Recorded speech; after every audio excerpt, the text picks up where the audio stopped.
வணக்கம் நேயர்களே, welcome to AQSC group. 9/6/2020க்கான மஞ்சள் கொள்முதல் விலை நிலவரத்தை இந்த வீடியோவில் நம்ம பார்க்கலாம்.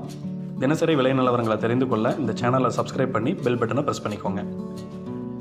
ஆத்தூரில் விரலி 63 ரூபாய்க்கும், ஈரோட்டில் கிழங்கு 57 ரூபாய் 9 காசுகளுக்கும், விரலி 63 ரூபாய் 22 காசுகளுக்கும் அதிகபட்ச விலையாக கொள்முதலாகி இருக்கிறது. பெருந்துறையில் கிழங்கு 51 ரூபாய் 89 காசுகளுக்கும், விரலி 58 ரூபாய் 84 காசுகளுக்கும், சேலத்தில் விரலி 62 ரூபாய் 50 காசுகளுக்கும் அதிகபட்ச விலையாக கொள்முதலாகி இருக்கிறது.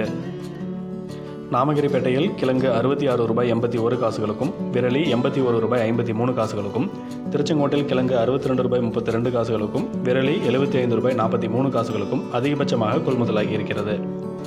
கோவையில் கிழங்கு 60 ரூபாய்க்கும், விரலி 65 ரூபாய்க்கும், சித்தோட்டில் விரலி 69 ரூபாய் 97 காசுகளுக்கும் அதிகபட்ச விலையாக கொள்முதலாகி இருக்கிறது. தொடர்ந்து இது போன்ற பல்வேறு வேளாண் விலை பொருட்களின் சந்தை நிலவரங்களை தெரிந்து கொள்ள இந்த சேனலை தவறாமல் சப்ஸ்கிரைப் பண்ணி பெல் பட்டனை ப்ரெஸ் பண்ணிக்கோங்க. இந்த வீடியோ உங்களுக்கு பயனுள்ளதாக இருந்துச்சுன்னா லைக் பண்ணுங்கள், ஷேர் பண்ணுங்கள், கமெண்ட் பண்ணுங்கள். நன்றி, வணக்கம்.